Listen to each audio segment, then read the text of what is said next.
10 ampere step down voltage regulator, इसका review और testing हम देंगे इस वीडियो में। तो यहाँ आप देख सकते हैं कि आईसी स्टेशन से मैंने ये पैकेट रिसीव किया है। मैं इसको निकाल रहा हूँ पैकेट में से। अंदर आप देख सकते हैं कि इन्होंने एक और पैकिंग दी है और बैग भी आप देखें तो बड़े अच्छे से इन्होंने दिया हुआ है। एयर बबल है इसके अंदर, ये हवाई बल्बल है और अच्छे सेफ्टी में है। ठीक है जी, आप देख सकते हैं आपकी ये अंदर भी इन्होंने अच्छा पैक किया हुआ है। अब मैं आइटम निकालने लगा हूँ। ये पावर मॉड्यूल है, इसको मैं निकाल रहा हूँ। इसके अंदर एक थैली है, जैसा कि आप देख सकते हैं, प्लास्टिक बैग है और बैग के अंदर एक और बैग है। ये देखें तो इसके अंदर इन्होंने काफ़ी सेफ़ किया हुआ है इस आइटम को, लेकिन फिर भी मसले मसाइल आ जाते हैं। ये दो कवर, ऊपर के कवर इन्होंने दिए हुए हैं, सफ़ेद ट्रांसपेरेंट हैं, तो शीट से काटे हुए हैं, अच्छे से किए हुए हैं। ये आप देख सकते हैं कि इसमें मसला आ गया। ये जो है तो आईसी स्टेशन का मसला नहीं है, बल्कि जो पोस्टेज आया है मेरे पास, इसमें ये डैमेज हो गया ये मॉड्यूल। यहाँ आप देख सकते हैं कि कैपेसिटर दब गया है काफ़ी, और यहाँ कोई चीज़ दब गई है इसके अंदर। ये यहाँ देख सकते हैं कि क्रैक आया हुआ है और ये कैपेसिटर को तब्दील करना पड़ेगा। इसको यहाँ से रिप्लेसमेंट इसकी इतनी मुश्किल नहीं है तब्दीली। यहाँ मैं इसको डिसोल्डर कर दूँगा और इस कैपेसिटर को निकाल के दूसरा लगा दूँगा। 470 माइक्रो और 50 वोल्ट का कैपेसिटर है। इसको बहरहाल हम तब्दील कर देंगे। ये जो है ना, ये पोस्टेज का में मसला आया है, इन्होंने इसका ख्याल नहीं रखा।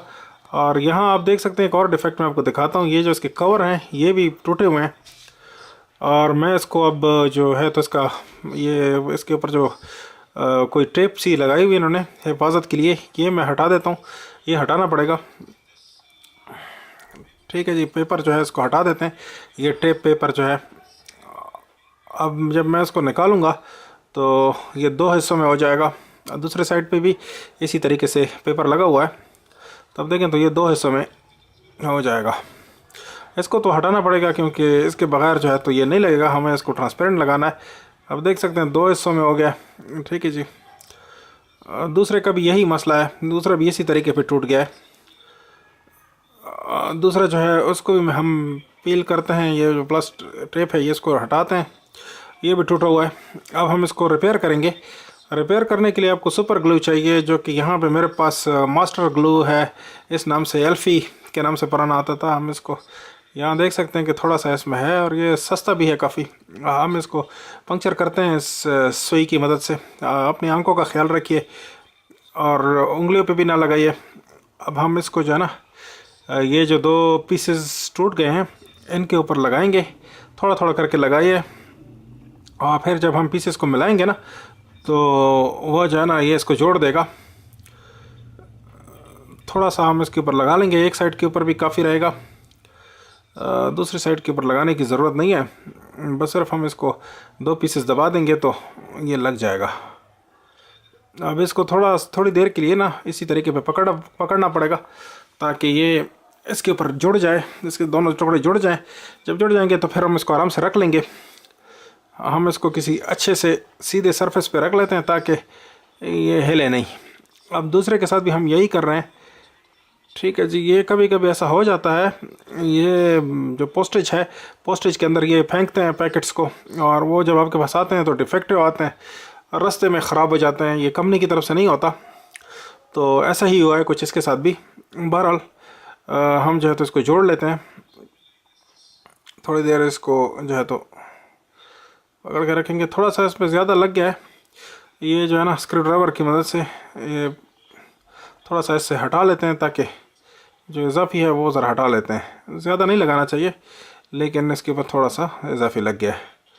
ठीक है जी, तो अब जो है हम इसको भी साइड पर रख लेते हैं ताकि थोड़ी देर के लिए सॉलिड हो जाए। जब पक्का हो जाएगा तो फिर हम लेकर लगाएंगे इस पर। अब इसको लगाने का टाइम आ गया है। तो इसको आप देखें तो यहाँ इन्होंने कोई 8 स्टड दिए हुए हैं। 2 किस्म के स्टड एक तरफ लगेंगे और दो स्क्रू एक साइड पे लगेंगे। मैं आपको एक सेट बना के दिखाता हूँ किस तरीके से जो है तो बनाना पड़ेगा। ये इस तरह एक छोटा स्टड, एक बड़ा बड़ा स्टड, और फिर दोनों साइड स्क्रू। ठीक है जी, ये मैं आपको एक बना के दिखाता हूँ इस तरीके से। यहाँ पीसीबी आएगा इस जगह पे, और यहाँ जो है तो टॉप कवर इधर आएगा, नीचे वाला कवर इधर लगेगा, और फिर जो है तो ये इस तरीके पे लग जाएगा। ये 4 हमें बनाने पड़ेंगे, और 4 का सामान इसके साथ आया हुआ है। अब मैं आपके सामने जो है ना ये एक लगाने लगा हूँ, 2 लगाते हैं, आसान है लगाना बिल्कुल। इस तरीके से हम इसको लगाएंगे। ठीक है जी, बड़ा वाला जो है पीछे आएगा, स्मॉल छोटा जो है वो आगे आ जाएगा, और फिर उसको अच्छे से कस देंगे, टाइट कर देंगे। अब ये जो नोज प्लायर है ना, इसकी मदद से थोड़ा सा हम इसको और भी कस लेंगे ताकि हिले जुले नहीं। इस तरीके से बस मामूली सा टाइट सही है। दूसरे के साथ भी हम यही करते हैं। दूसरा भी मैं आपको दिखा देता हूँ कि किस तरीके से लगाना है। ठीक है जी, और बाकी के 2 मैं नहीं लगाऊंगा, वो इसी प्रकार पे या इसी अंदाज में या इसी नमूने पे लगेंगे।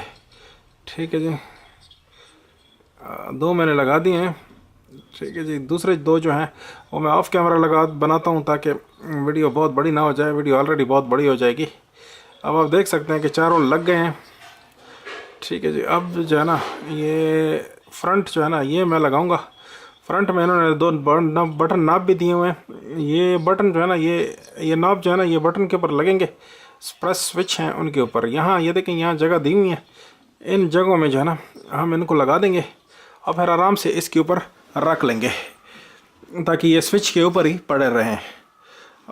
जी हाँ, इस तरीके से हम इसको रख लेंगे। उसके बाद फिर जो है ना चारों स्क्रू हम लगा लेंगे।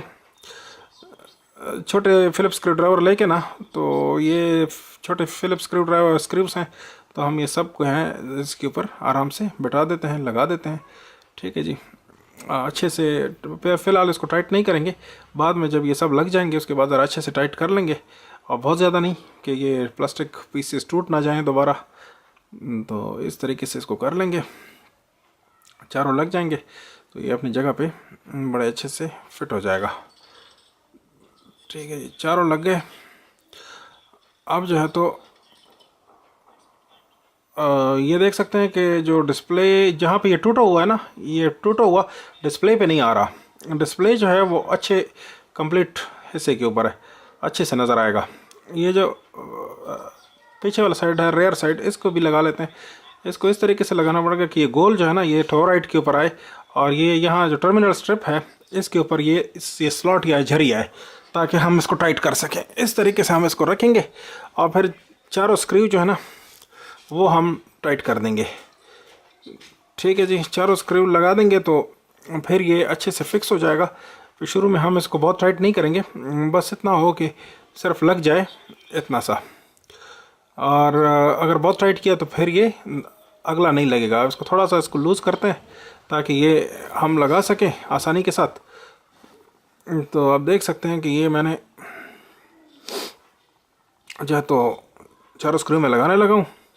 चारों स्क्रू लगा के फिर इसको हल्का सा टाइट कर लेंगे, और फिर ये असेंबली मुकम्मल हो जाएगी।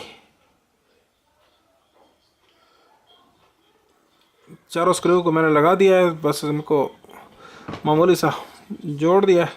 कैपेसिटर को बाद में तब्दील कर देंगे। अब ये देख सकते हैं कि अब ये आइटम फिक्स हो गया है और अच्छे से बन गया है। ठीक है जी, अब हम कनेक्शन लगाएंगे। इसको देखें तो 4 टोटल हैं, 2 इनपुट हैं और 2 आउटपुट हैं। ये क्या करता है, ये मॉड्यूल जो है ये एक स्टेप डाउन मॉड्यूल है। ये सीरीज़ रेगुलेटर नहीं है, बल्कि ये एक स्विचिंग रेगुलेटर है, नॉन लीनियर रेगुलेटर है। और ये टोराइड आप देख सकते हैं स्विचिंग का काम करता है। वोल्टेज रेंज जो है वो कोई 7 वोल्ट से 40 वोल्ट तक आप इसको दे सकते हैं। और आउटपुट जो है 1.2 वोल्ट से जो है तो 35 वोल्ट तक। ये सेटिंग जो है इनके मुताबिक होगा। ये 2 जो है स्विच हैं, ये डिस्प्ले के लिए हैं, मैं आपको दिखाऊंगा आगे। ये सेट और एंटर लिखा हुआ है इसके ऊपर। जब जब पावर अप करेंगे तो उस वक्त पावर से मिलाएंगे, उस वक्त हम इसके साथ थोड़ा सा खेलेंगे और फिर मैं आपको दिखाऊंगा कि किस तरीके से काम करता है। बहुत अच्छी चीज़ है, पावर सप्लाई के तौर पर आप इस्तेमाल कर सकते हैं। और अब हम इसको जो है तो पावर अप करते हैं। बैटरी के ऊपर मैंने रख दिया है, मैं 12 वोल्ट बैटरी से जो है तो इसको पावर अप करने लगा हूँ।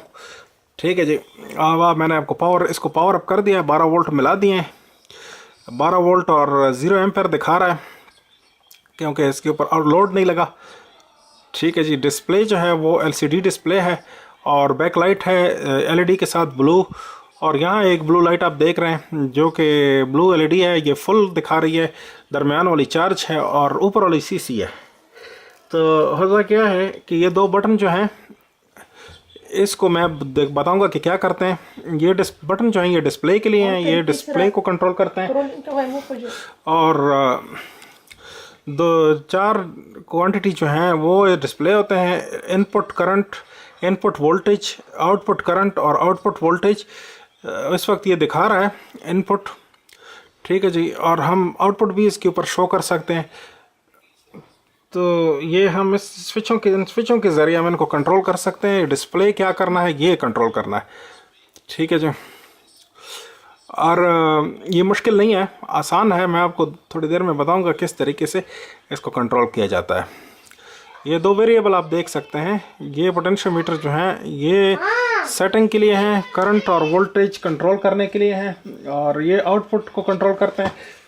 ये करंट और वोल्टेज दोनों चीज़ें आप कंट्रोल कर सकते हैं। करंट लिखा हुआ है एडजस्टमेंट करंट, ADG वोल्ट ये लिखा हुआ है। हम वोल्टेज को यहाँ से कंट्रोल करते हैं और करंट जो है उसको हम यहाँ से लिमिट करते हैं। ये कंट्रोल्स हैं। हम अब इनपुट हमने लगाया है, ग्रीन वायर जो है वो पॉजिटिव को गई हुई है और बैटरी के पॉजिटिव पे लगाया है, और जो ब्लैक वायर है वो उसको हमने नेगेटिव पे लगाया हुआ है, ठीक है जी। अब जो है मैं इसको बटन्स का दिखाता हूँ किस तरीके से करते हैं। ये स्विचेस जो हैं दोनों, इनके ज़रिए हम ये फंक्शन, डिस्प्ले फंक्शन जो है इसको, ये फंक्शन 0 है इस वक्त, ये आउटपुट दिखा रहा है। फंक्शन 1 जो है वो आउटपुट दिखा रहा है। फंक्शन 2 जो है वो चेंज करता रहेगा इनपुट और आउटपुट। इनपुट और आउटपुट 2-2 सेकंड के हिसाब से आपको दिखाता रहेगा। एक दफ़ा इनपुट दिखाएगा, एक दफ़ा आउटपुट दिखाएगा। स्क्रीन पे आप दोनों चीज़ें, दोनों क्वांटिटी, दोनों मकदारें जो हैं एक दूसरे के बाद देख सकते हैं। ये 3 फंक्शन हैं इसमें। मैं अब जो है तो फंक्शन सेकंड जो है जो दोनों को दिखा रहा है उनको, उसको मैं सेलेक्ट कर रहा हूँ। अब मैंने इसको एंटर कर दिया तो ये सेट हो जाएगा, ठीक है जी। इन और आउट बताता रहेगा। मैं वोल्टेज चेंज करने लगा हूँ ताकि आपको न, ये 134 टर्न के ऊपर सारी क्वांटिटी को चेंज करेगा। ये बहुत लंबी टर्निंग का पोटेंशियोमीटर है, फाइन ट्यूनिंग का। अब ये जो है मैं इसको घुमाता हूँ, बहुत सारा घुमाता हूँ ताकि ये कम कर दे मिकदार को। आउटपुट कम हो रहा है, अब देख सकते हैं कि ये 7 वोल्ट तक आ गया है। 7 वोल्ट आउटपुट है और इनपुट जो है वो बैटरी की 12 वोल्ट है। 12 वोल्ट इनपुट आप कंट्रोल नहीं कर सकते, वो तो इनपुट है, और जो आउटपुट है वो आप कंट्रोल कर सकते हैं। यहाँ पे हम करंट कंट्रोल करते हैं। अब मैं थोड़ी देर में आपको दिखाऊंगा कि करंट कैसे कंट्रोल करते हैं, ठीक है जी। ये मेरा लैंप है 12 वोल्ट का, ये मैं लोड के तौर पे लगाता हूँ यहाँ पे। तो 12 वोल्ट का जो लैंप है ये हमें दिखाएगा किस तरीके से ये कंट्रोल करता है, ठीक है जी। इसकी रोशनी से आपको अंदाज़ा लगेगा, और इसकी पॉजिटिव नेगेटिव का ख्याल नहीं रखना होता क्योंकि ये लैंप है, लैंप का कोई पॉजिटिव नेगेटिव नहीं होता, बस पॉजिटिव पैसिव लोड है वो लगा दिया जाता है सीधा, ठीक है जी। इस मॉड्यूल को मैं आपको दिखाता हूँ। रोशन भी हो गया बल्ब। अब करंट का जो कंट्रोल है वो भी आपको मैं दिखाने लगा हूँ थोड़ी देर में किस तरीके से ये करता है। बल्ब जो है वो रोशन हो गया, और ये कोई 1.4 एम्पेयर ड्रा कर रहा है करंट बैटरी से, और 1.4 एम्पेयर तक करंट जो है वो इसमें शो हो रही है, ठीक है जी। दोनों क्वांटिटीज़ आप देख रहे हैं, इनपुट आउटपुट। अब मैं करंट को सेट करता हूँ ताकि आपको अंदाज़ा लग जाए। अब मैं इसको आउटपुट पे सेट करता हूँ, आउटपुट वोल्टेज और करंट। फंक्शन 0 मैंने सेट कर दिया है। अब चार्ज LED आ रही है, आप देख सकते हैं। नो लोड पे फुल LED आएगी, नो लोड, और जब लोड लगेगा तो चार्ज लेगी, और जब करंट कंट्रोल होगी तो CC आ जाएगा, CC LED आ जाएगी। अब मैं करंट को कम कर रहा हूँ, देखें जब एक जगह पे लिमिट आ जाएगी, तो जब ये लैंप से इसकी कंट्रोल बढ़ जाएगा, लैंप से कम करंट होने लगेगी, उस वक्त ये देखें कम हो गई, ठीक है जी। और वो LED रेड LED आ गई, इसका मतलब करंट कट आ गया, और 1 एम्पेयर तक लैंप की रोशनी जो है वो भी कम हो गई है, आप देख सकते हैं। अब मैं और भी कंट्रोल करने लगा हूँ, बिल्कुल नीचे नीचे नीचे नीचे, और रोशनी भी लैंप की कम हो रही है। अब बिल्कुल कम रोशन हो रहा है और थोड़ी देर में ऑफ हो जाएगा। इस वक्त जो करंट है वो आधे एम्पेयर के करीब हो गया है और ये कम हो रहा है और आप देख रहे हैं कि बिल्कुल ज़ीरो की तरफ चला गया, बिल्कुल कट हो गया, करंट लिमिट लग गई है। अब हम इसको दोबारा बढ़ाते हैं और इसको बढ़ाते हैं। जब देख रहे हैं कि रोशनी बढ़ गई है और 7.3 वोल्ट तक हो गए और अब हम इसको कम कर रहे हैं वोल्टेज को। तो पहले कम करेंगे, आप देख सकते हैं कि बिल्कुल लैंप ग्लो कम हो गई है और करंट भी कम हो गया। ये ओम्स लॉ है। ओम्स लॉ के बारे में कभी किसी वक्त वीडियो बनाऊंगा। यहाँ हम ओम्स लॉ को नहीं डिस्कस करते, बल्कि इस मॉड्यूल को मैं दिखा रहा हूँ कि बिल्कुल जो है तो करंट कम हो गया। अब मैं इसको बढ़ा रहा हूँ दोबारा। आप देख रहे हैं लैंप की रोशनी भी बढ़ती जा रही है और वोल्टेज बढ़ते जा रहे हैं और 12 वोल्ट तक मैं इसको लेके जाता हूँ। जितना इनपुट है उतना ही आउटपुट। आप देख सकते हैं कि रोशनी बहुत बढ़ गई है और थोड़ा सा इसमें ड्रॉप होता है इनपुट और आउटपुट के मुकाबले में। वो तो ज़ाहिर सी बात है कि इसकी तारें और इसके जो इंटरनल रेजिस्टेंस एम्पिडेंस वो है। अब मैं इसको जो है तो अपने फ्लूक मीटर जो कि इंडस्ट्रियल स्टैंडर्ड है उसके साथ इसकी वोल्टेजेस चेक करते हैं, इसकी आउटपुट और इनपुट को चेक करते हैं कि क्या हमें आउटपुट मिल रही है, अगर इस डिस्प्ले इसके साथ जा रहा है कि नहीं। तो मैं इसकी आउटपुट चेक कर रहा हूँ। आप देख सकते हैं कि ये तकरीबन 12 वोल्ट इस वक्त इनपुट है। ठीक है जी, ये फ्लूक के ऊपर दिखा रहा है और आउटपुट के ऊपर 11.86 11.85 तक है। ठीक है जी, और यहाँ पे भी आपको 11.7 मिल रहा है। तो बिल्कुल थोड़ा सा इसमें डिफरेंस हो सकता है पॉइंट्स के अंदर, वो कोई मसला नहीं है, इतना मामूली सा एरर होता है और ये बिल्कुल इसके साथ साथ जा रहा है। तो 11.9 वोल्ट इसका इनपुट है इस वक्त, जो 12 वोल्ट हमारे पास मिल रहा था। ठीक है जी, ये तकरीबन एक ही जैसे हैं।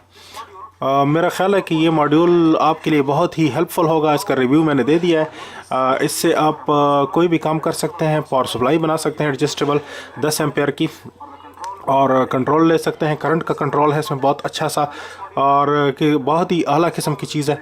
मैं किसी वक्त इसके ऊपर मज़ीद वीडियो बनाऊंगा जिसमें हम इससे पावर सप्लाई बनाने का तरीका सीखेंगे। थोड़ा सा महंगा ज़रूर है, 11 से 12 डॉलर का, लेकिन क्या है कि बहुत ही आला चीज़ है। और इसकी स्पेसिफिकेशन अगर आप देखना चाहते हैं तो नीचे ब्लॉग में मैंने इसके ऊपर तफसील दी हुई है, आप ब्लॉग देखिए और इसको ज़रूर पढ़िए। इसके अंदर आपको और भी इसके बारे में तफसील मिलेगी, इसके इनपुट आउटपुट और स्पेसिफिकेशंस, ये वो सब सिलसिला आपको वहाँ पे मिलेगा। ठीक है जी, तो आप इसको ले सकते हैं अपने प्रोजेक्ट्स के लिए और जो है तो अपने पावर सप्लाई में लगाने के लिए, किसी भी चीज़ के लिए आपको जो है तो ये बहुत फ़ायदा देगा। तो मेरा ख्याल है कि आपको वीडियो पसंद आई तो ज़रूरी इसको लाइक कीजिए और चैनल को सब्सक्राइब कीजिए और दोस्तों से शेयर कीजिए।